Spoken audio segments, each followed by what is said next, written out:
बिस्मिल्लाहिर्रहमानिर्रहीम अस्सलामु अलैकुम रहमतुल्लाह। Chief election commissioner Sikandar Sultan Raja की जानिब से मुसलसल आइन और कानून की धज्जियां उड़ाई गई। मुल्क के अंदर जब भी इंतखाबात करवाने का मौका आया, जब इमरान खान ने Punjab assembly KP assembly dissolve की, उस वक्त चीफ इलेक्शन कमिश्नर की जिम्मेदारी थी कि वो यहाँ पर इंतखाबात करवाता, लेकिन उसने नहीं करवाए। सुप्रीम कोर्ट ऑफ पाकिस्तान के अंदर पिटिशन गई। Chief justice of Pakistan justice Umar Ata Bandial ने कहा कि आपने 14 मई को इंतखाबात करवाने हैं पंजाब में। चीफ इलेक्शन कमिश्नर ने करवाने से इनकार कर दिया, जिसकी वजह से मुल्क के अंदर एक आइनी और कानूनी बहरान पैदा हो गया।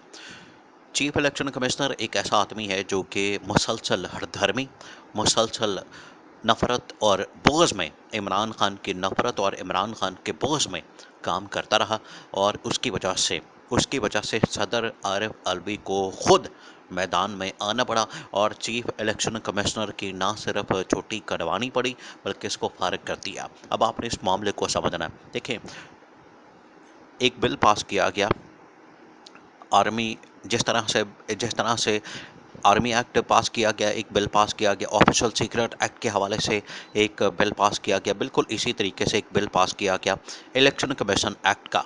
और इलेक्शन एक्ट जो पास किया गया उसके अंदर ये कहा गया कि ये इख्तियार सदर से लेके इलेक्शन कमीशन को मुंतकिल किया जा रहा है कि तारीख का ऐलान, इंतखाबात की तारीख का ऐलान इलेक्शन कमीशन ने करना है, ना कि सदर ने।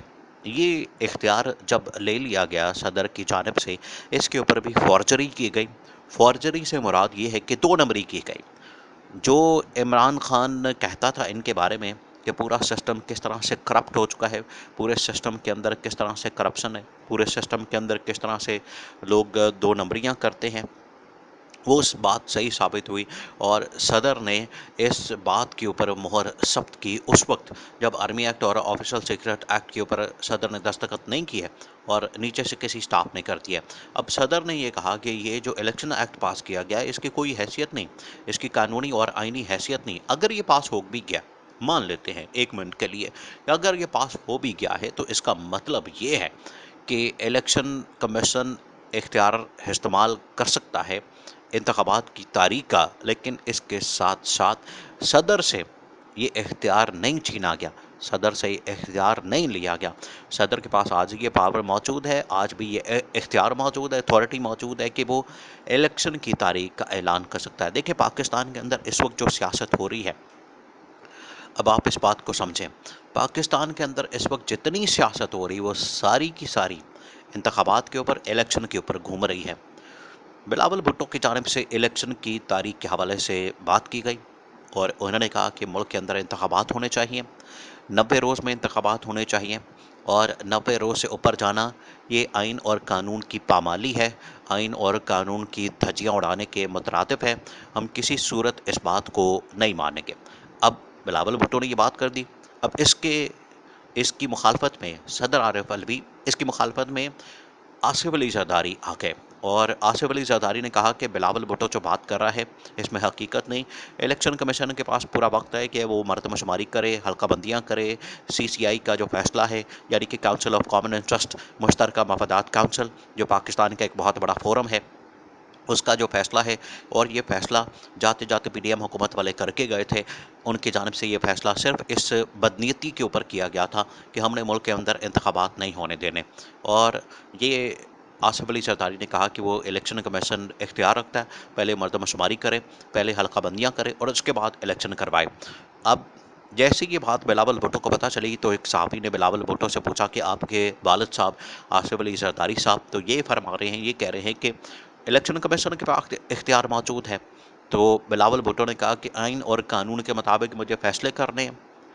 जो आसिफ अली जरदारी है, मेरे वालिद साहब हैं, उनके फ़ैसले का पाबंद मैं सिर्फ घर तक हूँ। घर के बाहर जब मुल्क की सियासत का मामला है, मुल्क के आइन और कानून का मामला है, इलेक्शन का मामला है, तो उसमें मैं आसिफ अली जरदारी की बातों का पाबंद नहीं, उनके फ़ैसलों का पाबंद नहीं।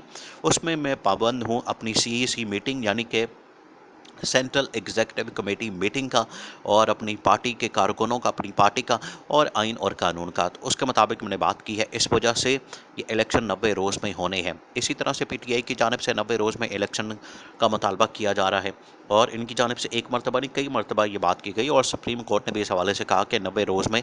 अब सुप्रीम कोर्ट तो इस बारे में बड़ा वाज़ेह कह चुकी है। सुप्रीम कोर्ट की जानिब से बड़ा वाज़ेह ये हुक्म आ चुका है, फैसला आ चुका है और ये फैसला अब आइनी तारीख, कानूनी तारीख का हिस्सा बन गया है।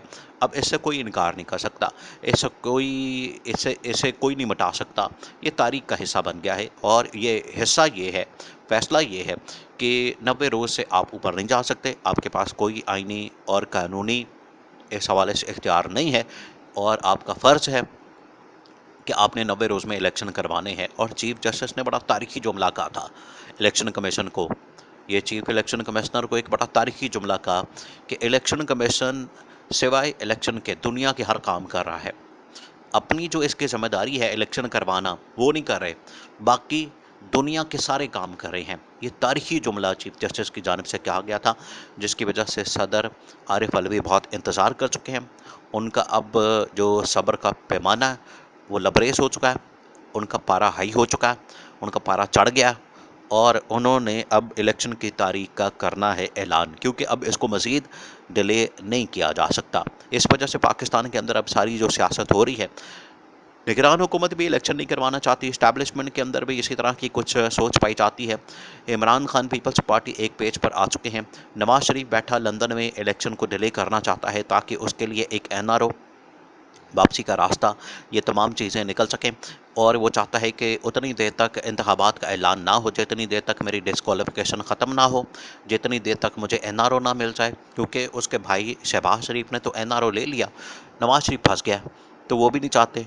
तो इमरान खान भी चाहता है इलेक्शन करवाना मुल्क के अंदर। तो सारी इस वक्त सियासत मुल्क में जितनी हो रही है वो इलेक्शन के गिर्द घूम रही है और इलेक्शन के गिर्द जब घूमेगी तो आखिरकार जो मरकज़ निगाह बनेगा, यानी कि जब सारी नज़रें इलेक्शन के हवाले से होंगी इकट्ठी, तो फिर इलेक्शन कमीशन के ऊपर देखा जाएगा, इलेक्शन कमीशन पर देखा जाएगा कि वो क्या करता है। लेकिन इलेक्शन कमिश्नर यहाँ पर सत्तू पी के सोया हुआ है और उसको कोई फ़िक्र नहीं है। फ़िक्र ना फाका ऐश कर काका, ये उसकी हालत हो गई है। और मुल्क के अंदर तबाही और बर्बादी, मुल्क के अंदर जो इस वक्त बेड़ा कर करके गई पीडीएम हुकूमत, उसमें इजाफा किया जा रहा है। अगर मुल्क में इंतखाबात करवा दिए जाएँ, मुल्क के अंदर इलेक्शन करवा दिए जाएँ, आवाम को अपना हक़ राय दही इस्तेमाल करने का मौका दिया जाए, वो मुंतखब करें अपनी हुकूमत अवामी मैंडेट के साथ, और जो भी मुंतखब हुकूमत आती है उसके साथ बात करना, डील करना, मामलात को चलाना वो थोड़ा आसान है।